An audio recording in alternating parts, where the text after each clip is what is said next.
Hi everyone, welcome back to my channel. இன்னைக்கு நம்ம வந்து 8th செமஸ்டரோட pharmaceutical product developmentல யூனிட் 4 பார்க்க போறோம். Optimization techniques in pharmaceutical product development. Optimizationனா என்ன? Optimizationனா இப்போ நம்ம ஒரு பொருள் செய்றோம்னா அது முடிஞ்ச அளவுக்கு பர்ஃபெக்ட்டா செய்றது. To make as much perfect as possible.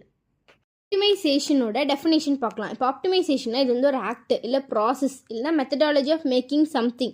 நம்ம ஏதோ ஒரு டிசைன் பண்ணுறோம், ஏதோ ஒரு டெசிஷன் எடுக்கிறோன்னா அது முடிஞ்ச அளவுக்கு பர்ஃபெக்டாகவும் ஃபங்க்ஷனாகவும் எஃபெக்டிவாகவும் பண்ணுறது பேர் தான் ஆப்டிமைசேஷன். Types of optimization. ஆப்டிமைசேஷன்னா 2 டைப் இருக்குது, problem type and variable type. First வந்து நம்ம ப்ராப்ளம் டைப் பார்க்கலாம். ப்ராப்ளம் டைப்லேயே வந்து 2 டைப்ஸ் இருக்குது. Unconstrained optimization problem, constrained optimization problem.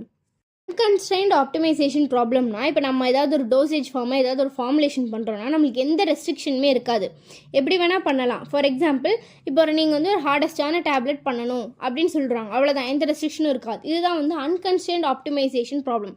அன்கன்ஸ்ட்ரைன்ட்னா no restriction. Constrained optimization ப்ராப்ளம்னா நம்ம ஃபார்முலேஷன் பண்ணும்போது நிறைய ரெஸ்ட்ரிக்ஷன்ஸ் இருக்கும். ஃபார் எக்ஸாம்பிள் இப்போ நம்ம வந்து ஒரு டேப்லெட் பண்ணுறோன்னா அந்த டேப்லெட் வந்து 15 மினிட்ஸ்க்குள்ளே டிஸ்இன்டிகிரேட் ஆகணும் அப்படின்னு ஒரு ரெஸ்ட்ரிக்ஷன் வைக்கிறாங்களே. ஸோ இதுதான் வந்து கன்ஸ்ட்ரைன்ட் ஆப்டிமைசேஷன் ப்ராப்ளம். அன்கன்ஸ்ட்ரைன்ட்னா நோ ரெஸ்ட்ரிக்ஷன், கன்ஸ்ட்ரைன்ட்னா ரெஸ்ட்ரிக்ஷன் இருக்கும். கன்ஸ்ட்ரைன்ட்ஸே 2 டைப் இருக்குது, hard constraint and soft constraint. Hard கன்ஸ்ட்ரைன்ட்னா conditions of the variables are satisfied. இங்கே வேரியபிள்ஸ்னால் என்னென்னா இப்போ நம்ம ஒரு ஃபார்முலேஷன் பண்ணுறோன்னா நம்மளோட அந்த எக்ஸிபியன்ஸோட கான்சன்ட்ரேஷன் எவ்வளோ, மெல்ட்டிங் பாயிண்ட் எவ்வளோ, டைமு, கான்சன்ட்ரேஷன் இதெல்லாம் நம்ம எடுக்கிறோம்ல, இதுதான் வேரியபிள்ஸ். ஸோ இந்த வேரியபிள்ஸ்லாம் சாட்டிஸ்ஃபை ஆச்சுன்னா அது வந்து ஹார்டு கன்ஸ்ட்ரைன்ட்ஸ். இதே அந்த வேரியபிள்ஸ்லாம் நாட் சாட்டிஸ்ஃபைட்னா அது வந்து சாஃப்ட் கன்ஸ்ட்ரைன்ட்ஸ்.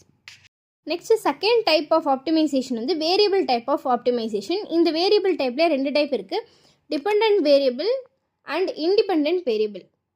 வேரியபிள் டைப்பில் டிபெண்டன்ட் வேரியபிள் பற்றியும் இண்டிபெண்டன்ட் வேரியபிள் பற்றியும் சிம்பிளாக சொல்கிறேன். இப்போ டிபெண்டன்ட் வேரியபிள்னா நம்ம ஒரு ஃபார்முலேஷன் பண்ணுறோம், டோசேஜ் ஃபார்ம் வந்து தயார் பண்ணுறோம். ஃபார் எக்ஸாம்பிள் இப்போ நம்ம ஒரு க்ரீம் பண்ணுறோன்னா அந்த க்ரீம் வந்து நம்ம அப்ளை பண்ண பிறகு நம்மளுக்கு ரெஸ்பான்ஸ் எப்படி கிடைக்குது, அவுட்கம் எப்படி கிடைக்குதுன்னு நம்ம மெஷர் பண்ணுறோம்ல, அதுதான் டிபெண்டன்ட் வேரியபிள்.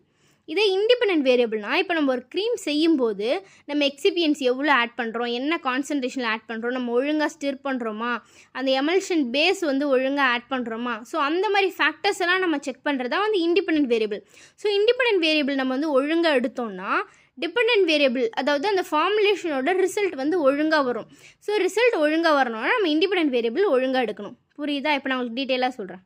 ஸோ டிபெண்டன்ட் வேரியபிள்னால் நம்ம என்ன சொன்னோம், அவுட்கம் ஆஃப் இன்ட்ரெஸ்ட். அதாவது இப்போ நம்ம ஃபார்முலேஷன் தயாரிக்கிறோம் அப்படின்னா அதோட அவுட்கம் என்ன. இப்போ நம்ம க்ரீம் செய்கிறோம், க்ரீம் வந்து நம்ம அப்ளை பண்ணிட்டோம், அப்ளை பண்ண பிறகு அது எந்த அளவுக்கு பெனிட்ரேஷன் எவ்வளோ இருக்குது, எந்த அளவுக்கு அது எஃபெக்ட் கொடுக்குன்னு அந்த ரெஸ்பான்ஸ் நம்ம டிட்டர்மைன் பண்ணுறோம்ல, இதுதான் வந்து டிபெண்டன்ட் வேரியபிள். ஸோ நம்ம இந்த அவுட்கம் ஆஃப் இன்ட்ரெஸ்ட் இந்த ரெஸ்பான்ஸ்லாம் நம்ம எப்படி டிட்டர்மைன் பண்ணுவோம்னா ரிலேஷன்ஷிப் பிட்வீன் 1 டிபெண்டன்ட் வேரியபிள்க்கும் 2 ஆர் மோர் இண்டிபெண்டன்ட் வேரியபிள்க்கும் நம்ம ரிலேஷன்ஷிப் எடுக்கும்போது நம்மளுக்கு ரெஸ்பான்ஸ் என்னன்னு கிளியராக கிடைக்கும். Next type independent variable. Independent variable also called as experimental variable. இந்த இண்டிபெண்டன்ட் வேரியபிள் யாரோட கண்ட்ரோலில் இருக்குன்னா வந்து depending directly under the control of formulator. நம்ம ஃபார்முலேட் பண்ணுறோம்ல, நம்ம கையில் தான் இந்த இண்டிபெண்டன்ட் வேரியபிளோட வேல்யூஸ்லாம் வந்து அடங்கியிருக்கு. எக்ஸாம்பிள்ஸ் ஆஃப் இண்டிபெண்டன்ட் வேரியபிள் என்னென்னா concentration, strength, applied pressure, stirring time, selected temperature, அந்த மாதிரி தான். Statistical design of optimisation. இந்த ஸ்டாட்டிஸ்டிக்கல் டிசைன் ஆஃப் ஆப்டிமைசேஷனில் வந்து 2 டைப் இருக்குது.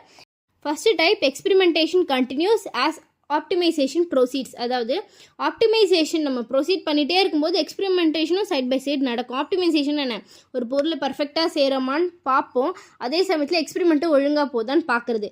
இதுக்கு 2 example, evolutionary operation and simplex method. Type experimentation is completed before optimisation takes place.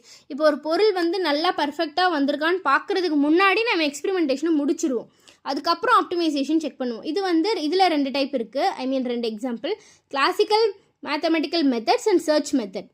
Optimisation techniques. Optimization டெக்னிக்ஸில் வந்து 2 டைப்ஸ் இருக்குது, systemic optimization techniques and numerical optimization techniques. Systemic optimization டெக்னிக்ஸில் வந்து 3 types இருக்குது, sequential optimisation method, simultaneous optimization method, classical optimization method. Sequential optimization method இது also known as hill climbing method சொல்லுவாங்க. Hill கிளைம்பிங்னா கீழேருந்து மேலே போகிறோம்.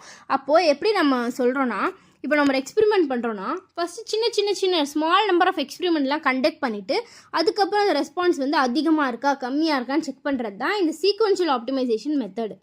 Simultaneous optimisation method. இந்த மெத்தடில் வந்து ரிலேஷன்ஷிப் பிட்வீன் ஒரு டிபெண்டன்ட் வேரியபிளுக்கும் ஒன் ஆர் மோர் இண்டிபெண்டன்ட் வேரியபிளுக்கும் நம்ம ரிலேஷன்ஷிப் பார்க்குறது தான் சைமல்டேனியஸ் ஆப்டிமைசேஷன் மெத்தட். அதாவது சைமல்டேனியஸாக டிபெண்டன்ட் வேரியபிளுக்கும் இண்டிபெண்டன்ட் வேரியபிளுக்கும் உள்ள ரிலேஷன்ஷிப் பார்க்குறது. கிளாசிக்கல் ஆப்டிமைசேஷன் மெத்தட்னா ஒரு வேரியபிளோட maximum and minimum function, maximum அதோட ஃபங்க்ஷன் எவ்வளோ இருக்குது, மினிமமாக எவ்வளோ ஃபங்க்ஷன் இருக்குன்னு பார்க்குறது தான் classical optimization method. Second type வந்து நியூமெரிக்கல் ஆப்டிமைசேஷன் டெக்னிக். இதில் வந்து 4 மெத்தட்ஸ் இருக்குது. Linear method, integer method, quadratic method and non linear method. Linear மெத்தட்னா ஒரு வேரியபிளோட லீனியர் ஈக்குவாலிட்டி லீனியர் இன்இக்வாலிட்டி பார்க்குறது தான் வந்து லீனியர் மெத்தடு. இன்டிஜர் மெத்தட்னா ஒரு வேரியபிளோட இன்டிஜர் வேல்யூ டிட்டர்மைன் பண்ணுறது இன்டிஜர் மெத்தட். குவாட்ரேட்டிக் மெத்தட்னா ஒரு வேரியபிளோட குவாட்ரேட்டிக் டேர்ம்ஸ்லாம் டிட்டர்மைன் பண்ணுறது குவாட்ரேட்டிக் மெத்தட். நான் லீனியர் மெத்தட்னா ஒரு வேரியபிளோட நான் லீனியர் ஈக்குவாலிட்டி நான் லீனியர் இன்இக்வாலிட்டிலாம் டிட்டர்மைன் பண்ணுறது. ஸோ இதெல்லாம் தான் வந்து ஆப்டிமைசேஷன் டெக்னிக்ஸ் இன் ஃபார்மஸ்யூட்டிக்கல் ப்ராடக்ட் டெவலப்மெண்ட்.